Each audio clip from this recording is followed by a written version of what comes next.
इरम इस बात को ठान लेती है कि वो हया का मक्कार चेहरा लोगों के सामने ला कर ही रहेगी, क्योंकि वो जानती है कि वो बिल्कुल ठीक कह रही है और इसकी किसी चीज़ में कोई ख़राबी नहीं है।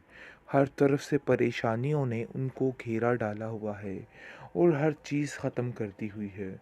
वो अब हारून को अपने साथ मिलाकर हर चीज़ को हैंडल करेगी, क्योंकि वो जानती है कि एक वो ही है जो उसका साथ देगा और हर चीज़ ठीक करने की कोशिश करेगा, क्योंकि हया का मुकाबला और कोई उस घर में ना कर सका। ये ही सबसे बड़ी अफ़सोस की बात थी। लेकिन अब जाकर थोड़ा आसरा हो चुका है इरम को, और वो कहती है कि अब हया तुम्हें मैं ऐसा सबक सिखाऊंगी कि तुम याद रखोगी। जिस पर आप देखेंगे कि हया कहती है कि मैं तुम्हें खुद नहीं छोड़ूंगी, आखिर तुम क्या समझती हो, मैं तुम्हें इस जहां से ही रुखसत करवा दूंगी। ये बात तुम अपने जहन में रखना, क्योंकि वो पहले दिन ही समझ गई थी कि इस लड़की के साथ मुकाबला बहुत मुश्किल होगा और बहुत मुश्किल से हर चीज़ को हैंडल करना होगा। हया बहुत ज़्यादा हैरान और परेशान है कि हैरून की बातें काफ़ी ज़्यादा मुश्किल हैं और उसको समझने में काफ़ी ज़्यादा वक्त लग रहा है, क्योंकि जैसे ही हया कोई बात करती है वो उस बात का सही तरीके से जवाब देता है, जिसका मतलब इसको उल्ट ही लगता है और जिसकी वजह से ये काफ़ी ज़्यादा परेशान हो जाती है और कहता है कि मैं उन लोगों को वापस ज़रूर लाऊंगा, चाहे जो मर्ज़ी हो जाए, क्योंकि मैं जानता हूँ कि उन लोगों का यहाँ पे आना ही बहुत ज़्यादा ज़रूरी है और यही मेरा अवलीन मकसद है, इसके अलावा कुछ नहीं। क्योंकि मुझे पता है कि घर की रौनक हमारे बड़ों से है और मैं उनको यहाँ से कतई जाने की इजाज़त ना देता अगर मैं यहाँ पे होता चाहिए।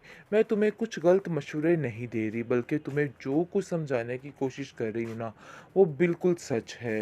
लेकिन जी आप देखेंगे कि बहुत ज़्यादा हया परेशान हो चुकी है। उसको कहीं न कहीं इस चीज़ की समझ आ रही है कि नहीं भई, मामला ज़रा गर्म हो चुका है। उसको सँभल के चलना है, वरना काफ़ी ज़्यादा तकलीफ़ हो सकती है रिश्तों से। क्योंकि अब इस चीज़ की समझ उसको आ जाएगी कि मैं अब कुछ भी नहीं कर सकती। रिफ़्फ़त को निकाल के जो सुकून उसको मिला है, वो सुकून उसको कहीं नहीं मिल सकता और बहुत जल्द वो चाहती है कि सबा भी हमेशा हमेशा के साइमा भी इस घर से हमेशा हमेशा के लिए लाताल्लुक़ हो जाए, क्योंकि उसका मकसद यही था। ज़रार को भड़काकर उससे तरह तरह की बातें करके वो सबका दिमाग ख़राब करना चाह रही है और सबको समझाने की कोशिश कर रही है कि बस भई, जितनी जल्दी हो सके ना ये मामले ख़त्म ही कर देने चाहिए, क्योंकि ये सारी चीज़ें ख़त्म करने में ही सबकी भलाई है और ये चीज़ें जो कुछ भी हैं ख़त्म करके ही हमें सुकून आएगा। बहुत ज़्यादा परेशान हो चुके हैं हर तरफ से हर कोई, क्योंकि अब कुछ समझ नहीं आ रही कि इन लोगों को क्या करना है और क्या नहीं करना। इस चीज़ की तकलीफ़ ने इनका दिल उचाट करके रख दिया है। कुछ समझ नहीं पा रही मुबारक मस्तूर, उसका दिल सिर्फ़ परेशान है और वो कहती है कि काश ऐसा हो जाए कि पहले की तरह सब एक हो जाएँ।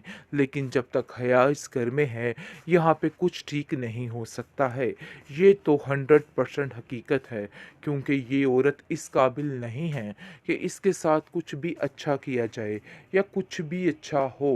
वो किसी भी तरह से खुश नहीं देख सकती है किसी को और हर वक्त कोई ना कोई तकलीफ़ की बात करके हर एक का दिल बेजार करती ही रहेगी और यही उसका असल मामला है।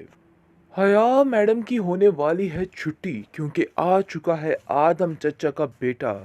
अब जाकर हारून सब कुछ समझ जाएगा कि आखिर चालाकी कहाँ से हो रही है और कहाँ से नहीं हो रही, क्योंकि वो पूरे तरीके से समझ जाएगा और इरम की बात को समझेगा। इरम उसको सारी कहानी आप बीती सुनाएगी और कहेगी कि भाई ये सारा माजरा हुआ है और देख लो कितना दुख और तकलीफ़ की बात है कि एक-एक करके हया सबको उस घर से बाहर निकाल रही है और ये चीज़ हमारे लिए काफ़ी ज़्यादा नाक़ाबिले बर्दाश्त और अफ़सोसनाक है। जिसको सुनकर वो कहता है कि अगर तुम सच कह रही हो ना, तो ये बहुत तकलीफ़ की बात है, लेकिन मैं सब कुछ ठीक कर दूँगा और देख लेना, अगर वाक़ई में हया ने ये सब कुछ किया है, तो फिर तो उसकी शामत आ चुकी है। हया जो है वो अब अपना अगला निशाना जो है वो हारून को बनाना चाहती है और चाहती है कि बस अब वो भी उसकी मुट्ठी में आ जाए और वो जितनी जल्दी हो सके उसको यहाँ से निकाल दे, क्योंकि उसके शिकंजे में कोई भी आ सकता है।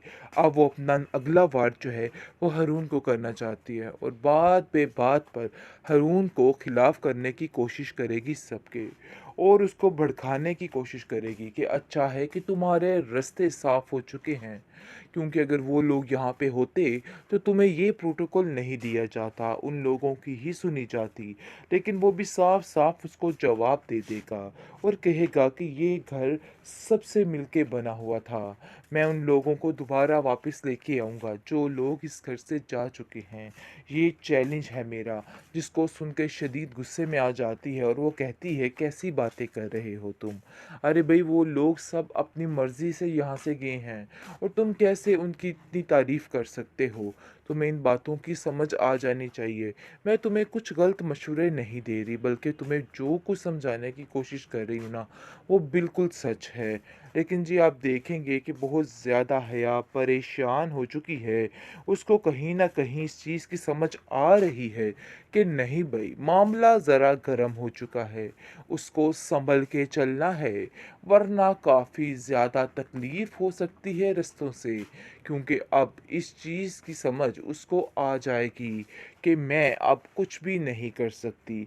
रिफ़्फ़त को निकाल के जो सुकून उसको मिला है, वो सुकून उसको कहीं नहीं मिल सकता, और बहुत जल्द वो चाहती है कि सबा भी हमेशा-हमेशा के साइमा भी इस घर से हमेशा-हमेशा के लिए लातल्लुक़ हो जाए।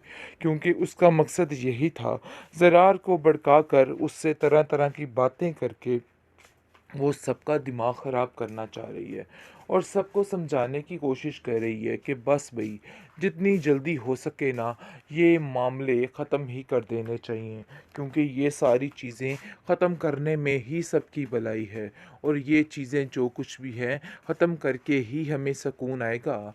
बहुत ज़्यादा परेशान हो चुके हैं हर तरफ से हर कोई, क्योंकि अब कुछ समझ नहीं आ रही कि इन लोगों को क्या करना है और क्या नहीं करना।